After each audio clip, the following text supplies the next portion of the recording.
అరుస్తున్నారు. ఇది పరలోకపు భాష. ఆ భాష మేము మాట్లాడుతున్నాం. ఫరో యొక్క సింహాసనము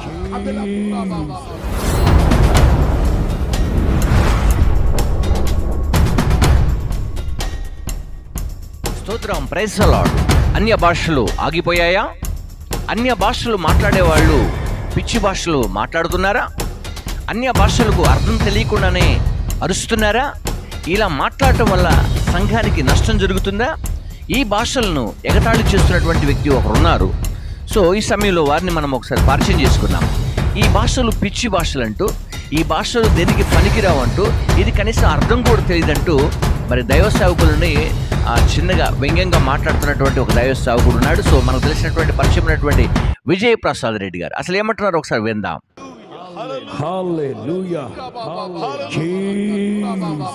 ఏంటి పిచ్చి భాషట, భాషల వరమట, దేవుడి వీళ్ళకి ఇది ఒక్కొక్కడు ఒక్కోలా అరుస్తున్నారు. ఇది పరలోకపు భాష. ఆ భాష మేము మాట్లాడుతున్నాం అని చెప్పుకుంటున్నా దొంగల్లారా. వాళ్ళు మాట్లాడే ఆ భాష షరబార బారబార ఓ షీ షో ఆహా ఓ అంటాడు కదా. ఇవన్నీ స్పష్టమైన మాటలు కావవి, అవి పిచ్చి మాటలు. ఎవరికీ అర్థం కాని భాష నా దగ్గర ఉందంటే ఆ ప్రపంచంలో ఆ ఏకైక భాష మహానుభావులారా మీ దగ్గర ఉన్నదే. ఎందుకో తెలుసా? పలుకుతున్న మీకే అర్థమై సావతుంది. అరుపులన్నీ అరిచేసి పరిశుద్ధాత్మ అంటారు. అబ్బా ఏంటి పిచ్చి పిచ్చి భాషలన్నీ పరిశుద్ధాత్ముడివే? అవునవును అవును, పరిశుద్ధాత్ముడే. బైబిల్లో చూస్తే ఒక ముక్క రాదు వీళ్ళకి.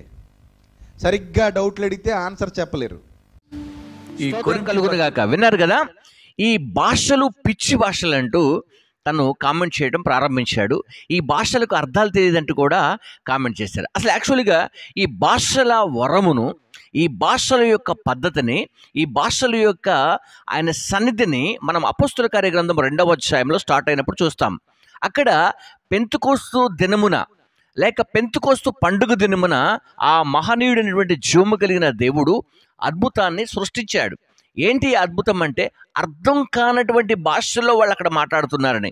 కాబట్టి ఈ సమయంలో కొంచెం లేఖన భాగాల్లో నుండి ఆధారం చేసుకొని మనం మాట్లాడుకోవడానికి ముందుకు సాగాలని నేను ప్రభుపేట మిమ్మల్ని అందరినీ కూడా కోరుకుంటాను. ఈ సమయంలో మరి ఎవరిని కించపరచాల్సిన పని లేదు. ఎందుకంటే తనకు తెలిసిన వాడుకలో తను మాట్లాడగలిగాడు. మరి వీళ్ళకి తెలిసినటువంటి భాషలో వీళ్ళు కూడా సమాధానం చెప్పగలిగారు. దీనికి స్టీఫెన్ వెల్ గారు స్పందించి వారు కూడా ఒక లైవ్ వీడియో చేశారు. ఎవరెవరితో చేశారంటే దేవుని ప్రజలారా, మరి జాన్ వెస్లీ, ఓసోనా జాన్ వెస్లీ గారితో, అలాగే కరుణాపురం పాలసన్ రాజు గారితో, ఇంకా చాలామంది సేవకులు అక్కడ కనిపిస్తున్నటువంటి వారు ఉన్నారు. సో నేను మీకు ఆ వీడియో పరిచయం చేస్తాను. ఫస్ట్ ఆఫ్ ఆల్ ఒకసారి మనము అపోస్తల కార్య గ్రంథంలో ఏం జరిగిందో తెలుసుకున్న తర్వాత మనము కొంచెం ముందుకు వెళ్ళాలని నేను ప్రభుపేట మనవి చేస్తూ ఉన్నాను.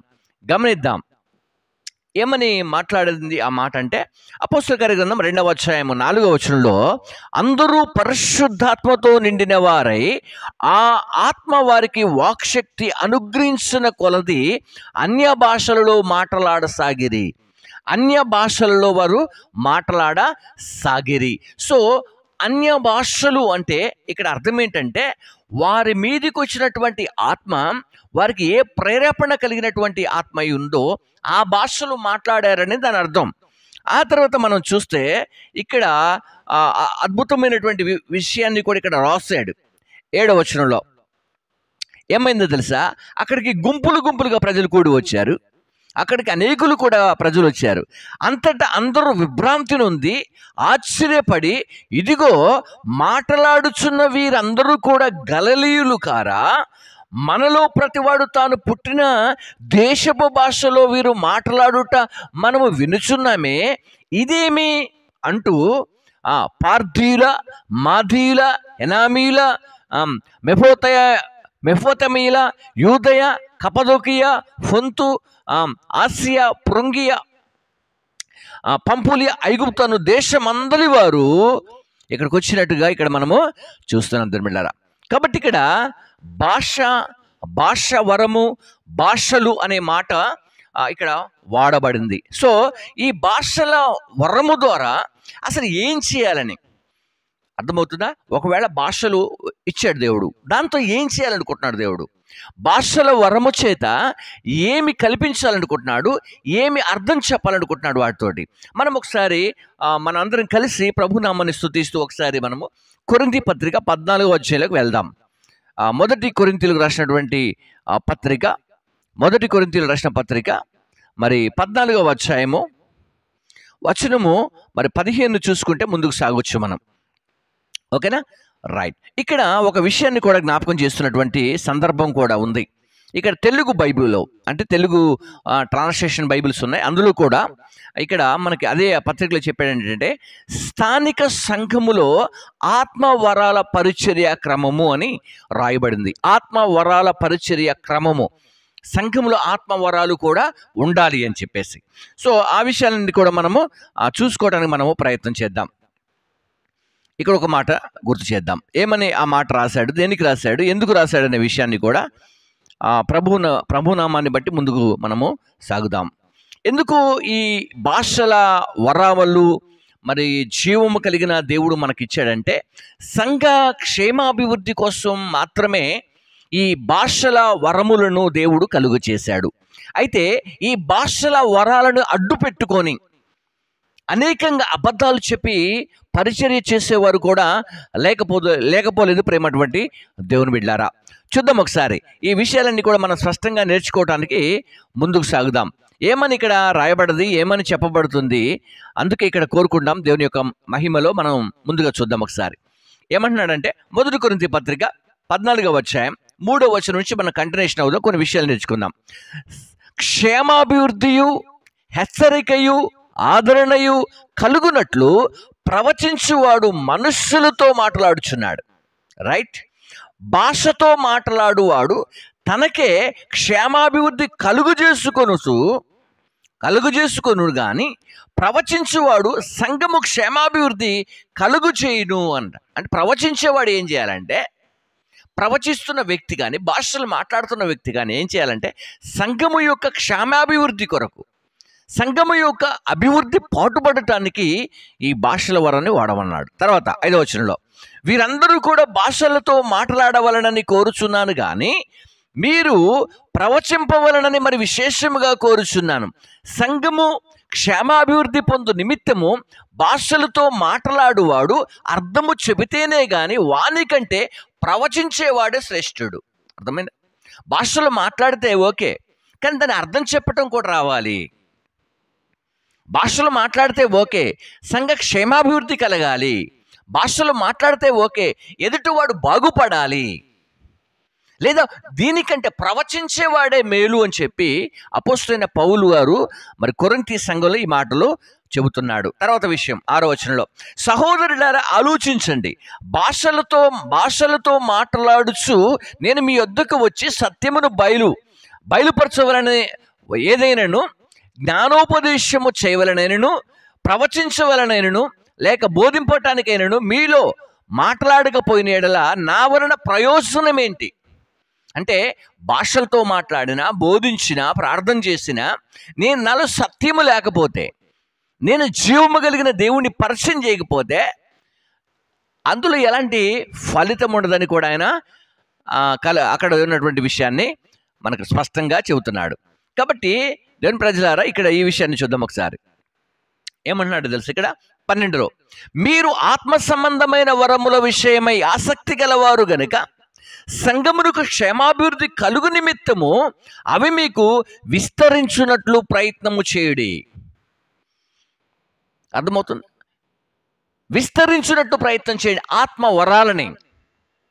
ఈ 9 వరాలు కానీ దానికి ఇంకా మంచిగా మేలు కలిగే విషయాలలో పని చేయమని చెప్పాడు. ఓకేనా? రైట్. ఇక్కడ 13 చెబుతున్నాడు, భాషతో మాట్లాడువాడు అర్థము చెప్పు శక్తి కలుగుటకై ప్రార్థన చేయవలెను. ఓకేనా? ఇప్పుడు విషయం ఏంటంటే విజయప్రసాద్ రెడ్డి గారు ఖండించే విషయం ఏంటంటే అర్థం చెప్పలేకపోతున్నారుగా భాషలు మాట్లాడేవాళ్ళు అని ఆయన ఖండిస్తున్నాడు. ఇప్పుడు వీళ్ళేమంటున్నారంటే ఖండించే విషయాన్ని పక్కన పెట్టేస్తున్నారు, కానీ దైవ సేవకులుగా భాషలు మాట్లాడితే ఏం జరుగుతుందో వాళ్ళు చెబుతున్నారు. ముందుగా మనం చూస్తున్నటువంటి దైవ సేవకుల్లో యేసన్న గారు కూడా ఇలా చేశారు. ఒకసారి ఆ వీడియో చూద్దాం.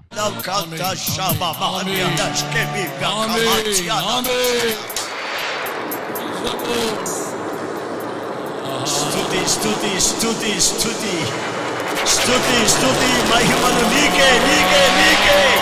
చలో రికౌల బాబా బాబా చలో చలో బాబా బాబా చలో బాబా బాబా చలో బాబా బాబా స్తుతి కరషాది లక్ష్య చలో బాబా మహిమలు నీకే కాలా కాంత్యాల చలో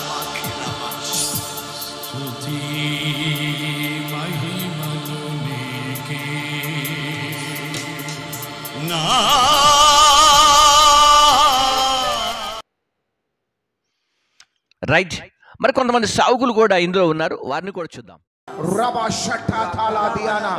ఫరో యొక్క సింహాసనము కదలపోతున్నది.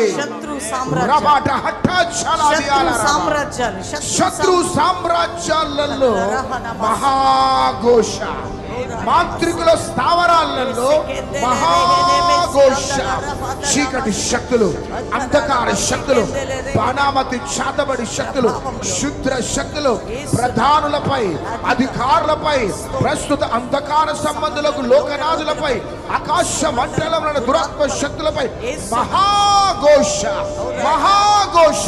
మీ కుటుంబాలని, మీ వ్యక్తిగత జీవితాలని, మీ ఉద్యోగాలని, వ్యాపారాన్ని, మీ పిల్లలని, మీ ఏ ఫరో సామ్రాజ్యం అయితే ఇన్ని దినాలు ఎప్పుడైతే ఆత్మలో నింపబడ్డానో ఆ ఆత్మే మన పక్షమై దాన్ని ఒప్పింపు చేస్తాడు. రోమపత్రిక 8:26 ఉంటుంది. 8:26 రోమన్స్ 8:26 ఆత్మ తానే మన పక్షంగా విజ్ఞాపన చేస్తూ మూలుగులతోనూ ఉచ్చరింప శక్యము కాని మూలుగులతో ప్రార్థిస్తామని రాయబడిందంటే మనలో అన్నాడు. అంటే అపోస్తలుడైన పౌలు అనేక సంఘాలు కట్టిన గొప్ప దైవజనుడు.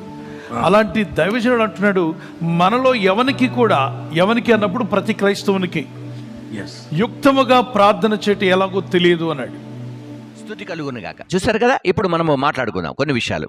ఇప్పుడు గమనిస్తాం 14వ వచనంలో, నేను భాషతో ప్రార్థన చేసిన ఎడల నా ఆత్మ ప్రార్థన చేయును, కానీ నా మనస్సు ఫలవంతముగా ఉండదు. దేవుని స్తోత్రం కలుగును గాక. నేను భాషతో ప్రార్థన చేసిన ఎడల నా ఆత్మ ప్రార్థన చేయును, కానీ నా మనస్సు ఫలవంతముగా ఉండదు అని చెబుతున్నాడు. అంటే అర్థం కానప్పుడు, అర్థం లేనప్పుడు, అర్థం లేని భాష మాట్లాడినప్పుడు, అర్థం కాక నడిచినప్పుడు ఏమవుతుందట, ఇక్కడ మనస్సుకు ప్రశాంతత ఉండదు అని ఇక్కడ మనం చెప్పట్లా. అపోస్తలుడైన పౌలు గారు ఈ భాషల గురించి మాట్లాడుతున్నారు. కాబట్టి ఇక్కడ ఏం చేద్దామంటే చూద్దాం ఒకసారి. ఇప్పుడు అసలు ఏం చేయాలి, సో ఎలా ప్రాసెస్లోకి వెళ్ళాలో మనం నేర్చుకోవడానికి మనం ప్రయత్నం చేద్దాం. ఏమని చెబుతున్నట్టు చూద్దాం ఇక్కడ. కాబట్టి అర్థమవుతుందా? ఎందును బట్టి ఇప్పుడు గమనించండి, పై వచనంలో ఉన్నటువంటి మాట, నేను భాషతో ప్రార్థన చేసిన ఎడల, ఓకేనా, అన్య భాషలతో ప్రార్థన చేసిన ఎడల నా ఆత్మ ప్రార్థన చేయును, నాలో ఉన్నటువంటి ఆత్మ. ఇప్పటి వరకు మన స్టీఫెన్ పాల్ గారు చెప్పినట్లు ఉచ్చరింప సౌఖ్యము కాని మూలుగులతో అని చెప్పినటువంటి ఆ మాట జ్ఞాపకం చేస్తూ ఈ విషయాన్ని గుర్తు చేస్తున్నాను. సో ప్రార్థన చేయును కానీ నా మనస్సు ఫలవంతంగా, అంటే ఫలించేదిగా ఉండదు. ఫలించినప్పుడు ప్రార్థన ఎందుకు, ఫలించినప్పుడు భాష ఎందుకు అని విజయప్రసాద్ రెడ్డి గారి యొక్క కొటేషన్. సో రైట్, ఇప్పుడు గమనిద్దాం. సో ఆయన కొటేషన్, ఈయన కొటేషన్ కూడా కలుపుకొని ఇప్పుడు ఏం చేయమంటున్నాడు మరి. సో ఏం చేస్తే బాగుంటుందని చెబుతున్నాడు, చూద్దాం ఒకసారి. 15వ వచనంలో చూద్దాం ఇప్పుడు. కాబట్టి ఆత్మతో ప్రార్థన చేతును, మనస్సుతోనూ కూడా ప్రార్థన చేతును. అర్థమైంది? ఆత్మతో ప్రార్థన చేస్తాను, మనస్సుతో కూడా ప్రార్థన చేస్తాను. ఎందుకంటే అక్కడ కరెక్ట్గా క్లియరెన్స్గా లేదు కాబట్టి. ఇక్కడ మనకు 14లో ఒకవేళ నీ భాషలతో ప్రార్థన చేస్తే నాకు క్లియరెన్స్ అనేది మనస్సులో లేదు. కాబట్టి నేనేం చేస్తానంటే ఇప్పుడు చేంజ్ జీవితంలో కొంత చేంజ్ చేసుకుంటాను. ఏం చేంజ్ చేసుకుంటాను గమనించండి. కాబట్టి ఆత్మతో, అంటే పరిశుద్ధాత్మతో నేను ప్రార్థన చేస్తాను, మనస్సుతో కూడా ప్రార్థన చేస్తాను. ఆత్మతో పాడతాను, మనస్సుతో కూడా పాడతాను. ఈ ప్రాసెస్ అనేది అద్భుతమైనటువంటి విషయాలు. ప్రేమైనటువంటి దేవుని ప్రజలారా, దేవుని పిల్లలారా, ఈ విషయాన్ని మీరు గమనించండి, ఇందులో ఆలోచించేయండి. ఒక విషయం ఏం చెబుతున్నాడంటే, లేని ఎడల, ఇలా చేయకపోతే, లేని ఎడల నీవు ఆత్మతో స్తోత్రము చేసినప్పుడు ఉపదేశము పొందని వాడు నీవు చెప్పు దానిని గ్రహింపలేడు. అర్థమవుతుందా? నువ్వు చెప్పే సంగతులు గ్రహించలేడు. ఇప్పుడు ఫర్ ఎగ్జాంపుల్గా మనం ఒక మరాఠీ భాష ఉంది, మనకు తెలుగు భాష వచ్చు, తెలుగులో ప్రసంగం చేస్తున్నాం, మరాఠీ వ్యక్తి మన ఆపోజిట్లో నిలబడ్డాడు, అతడు ఎలా అర్థం చేసుకుంటాడు? అతనికి అర్థం కాదు కదా. కాబట్టి అర్థమయ్యే భాషలో చెప్పాలి, అర్థమయ్యే భాషలోనికి మనం వెళ్ళాలి అని ఇక్కడ అద్భుతంగా అపోస్తలుడైన పౌలు గారు మనకు బోధ చేస్తున్నారు. అర్థం చేసుకోండి, ఇక్కడ ఏమన్నాడు? గ్రహింపలేడు గనుక నీవు కృతజ్ఞతాస్తుతులు చెల్లించున్నప్పుడు ఆమెన్ అని వాడేలాగున పలుకుము. గమనించండి, ఇక్కడ ఇది చాలా ప్రాముఖ్యమైన మాట. మనం ఏ భాషలో అయినా, ప్రపంచంలో ఎన్ని భాషలు ఉన్నప్పటికీ కూడా, ఎన్ని లాంగ్వేజ్ ఉన్నప్పటికీ కూడా, ఎంత చదువు ఉన్నప్పటికీ కూడా, ఎంత జ్ఞానం ఉన్నప్పటికీ కూడా ఆమేన్, హల్లెలూయా, స్తోత్రం, ప్రభువానికి మహిమ కలుగునుగా కంటే ఎదుటివాడు ఏ భాషలో ఉన్నా, ఏ లాంగ్వేజ్లో ఉన్నా, వాడికి అర్థమైనా అర్థం కాకపోయినా అతడు కూడా అలాగనే స్తుతిస్తాడు. దేవానికి మహిమ కలుగునుగాక అంటే చాలు, అందరూ కూడా అలా చేస్తారు. యేసు నామములో, the father of name of Jesus amen అంటే అతను ఆమేన్ అంటాడు. అర్థమవుతుందా? అంటే కొన్ని భాషలు, కొన్ని ఎందుకు దేవుడు మార్చలేదంటే, ఆమేన్ అనే పదం ప్రతి భాషలో, ప్రతి ఏరియాలో, ఏ ప్రాంతమైనా, ఏ దేశమైనా, ఏ కంట్రీ అయినా అక్కడ ఏమంటే ఆమేన్ అంటే ముగింపు అందరూ అంటారు. అతను దానికి ముందు ఏ మాటలు మాట్లాడినా, ఏ భాషలో మాట్లాడినా, ఏది మాట్లాడినా ముగింపు అనేది అలా ఉంటుంది. అలాగే ఇక్కడ అపోస్తలుడైన పౌలు ఏం చెబుతున్నాడంటే, అర్థమయ్యే భాష మాట్లాడితే ఎదుటి వ్యక్తి గ్రహిస్తాడు. నీకే అర్థం కానప్పుడు ఆ భాష మాట్లాడటం వల్ల వచ్చే బెనిఫిట్ ఏంటన్నట్టుగా ఇక్కడ తెలియజేస్తున్నాడు. అందుకే ఇక్కడ మంచి మాట చెప్పాడు కదా, ఆమెన్ అని వాడు ఎలాగునో పలుకును, అర్థం కానప్పుడు. అర్థమైతే రైట్. ఇప్పుడు చూద్దాం ఒకసారి. నేనైతే బాగుగానే కృతజ్ఞతాస్తుతులు చెల్లించుచున్నావు, కానీ ఎదుటివాడు క్షమాబుద్ధి పొందడు. నువ్వైతే బాగానే చేస్తున్నావు, కానీ ఎదుటివాడు క్షేమము క్షేమము క్షేమము. నీకు అర్థం కాని భాషలో నువ్వు మాట్లాడితే వాడు కూడా అర్థం కాని భాషలో మాట్లాడి ఇద్దరికి అర్థం కాకుండా వ్యర్థమైపోతారనేదే విషయం. ఓకేనా? ప్రార్థన చేయమన్నాడు. ఎలా ప్రార్థన చేయమన్నాడు? యూదా పత్రికలో చూడండి ఒకసారి. యూదా పత్రికలో ఇలాగ రాయబడింది. యూదా పత్రికలో 1వ అధ్యాయం 20 వచనం దగ్గరకు వెళ్దాం, చూద్దాం ఒకసారి. ప్రియులారా, మీరు విశ్వసించు అతి పరిశుద్ధమైన దాని మీద మిమ్మల్ని మీరు కట్టుకొనుచు పరిశుద్ధాత్మలో ప్రార్థన చేయండి. అర్థమైందా? పరిశుద్ధాత్మలో ప్రార్థన చేయండి. నేను వెళ్ళి మీకు ఆదరణకర్తను పంపిస్తానని చెప్పాడు దేవుడు. ఎస్, అతనితో కలిసి ప్రార్థన చేస్తే పాపములు ఒప్పిస్తాడు, నీతిమంతుడుగా తీరుస్తాడు. పరిశుద్ధుడు ఇంకా పరిశుద్ధుడు అవుతాడు, నీతిమంతుడు ఇంకా నీతిమంతుడు అవుతాడు. ఇలాగనే కూడా ప్రార్థన చేయొచ్చు. ఇప్పుడు భాషలు మాట్లాడితే తప్పని కాదు, ఇక్కడ భాషలు మాట్లాడితే తప్పని కాదు. భాషలు ఆగిపోయాయి అంటే తప్పు కాదు. అక్కడ ఆ సందర్భంలో, ఆ ప్రాంతంలో అలా వాడారు.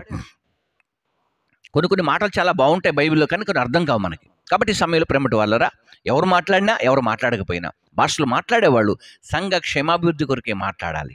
ఒకవేళ నువ్వు మాట్లాడుతున్న భాష కానీ మాట కానీ ఎదుటి వ్యక్తికి అర్థం కానప్పుడు నువ్వు కూడా అర్థమయ్యే భాషలో మాట్లాడటానికి ప్రయత్నించాలని ప్రభుపేట మనం చేస్తున్నాం. Okay, right. ప్రేమటి జన్మలరా, ఈ సమయంలో మీరందరూ కూడా ప్రార్థించండి, భాషలతో మాట్లాడండి, తప్పేం లేదు. కానీ భాషలు అర్థమయ్యేటట్టుగా మాట్లాడండి. ఓకేనా? ఇతరులు కించపరిచేటట్టుగా ఉండకూడదు, ఇతరులను బాధ పెట్టేటట్టుగా ఉండకూడదు. ఇతరికి అర్థం కాని భాషను మాట్లాడితే ఎంత వ్యర్థమైనప్పటికీ కూడా వ్యర్థమైపోతుంది కదా. అందుకే దానిపైన మోగిడి కంచు అని కూడా చెప్పాడు. కంచు మోగినప్పుడు కనకాంబరము మోగునని కొన్ని మనకి పద్యాలు కూడా ఉంటాయి కదా, అలాగున అక్కడ చెప్పబడింది. కాబట్టి ఈ సమయంలో ఎవరిని మనం కించపరచుకోవద్దు. కొన్ని విషయాలు, తెలిసిన విషయాలు, కొన్ని అర్థం కాని విషయాలు ఉంటాయి. అందుకే ఇక్కడ ఏం చేశాడంటే, మీకు తెలుగు బైబిల్ ఉంటుంది కదా, ఆ బైబిల్లో ఇలా రాయబడింది. ఏమని రాయబడింది అంటే, స్థానిక సంఘములో ఆత్మవరాల పరిచర్య క్రమం. ఇక్కడ ఏమన్నాడంటే 23వ వచనంలో, ఇదే కొరింథీ పత్రిక, మొదటి కొరింథీ పత్రిక 14, అలాగనే మనం 23వ వచనాన్ని గనుక స్పష్టంగా చూడగలిగితే ఇలా రాశాడు, చూడండి ఒకసారి. 23వ వచనంలో రాశాడు, సంఘమంతా ఒకేసారి తెలియని భాషలతో మాట్లాడుచున్నప్పుడు బయటి వ్యక్తులు లేక అవిశ్వాసులు లోపలికి వచ్చి చూస్తే మిమ్మల్ని వెర్రివాళ్ళు అనుకుంటారు. అంటే తెలుగు భాషలో రాశాడు.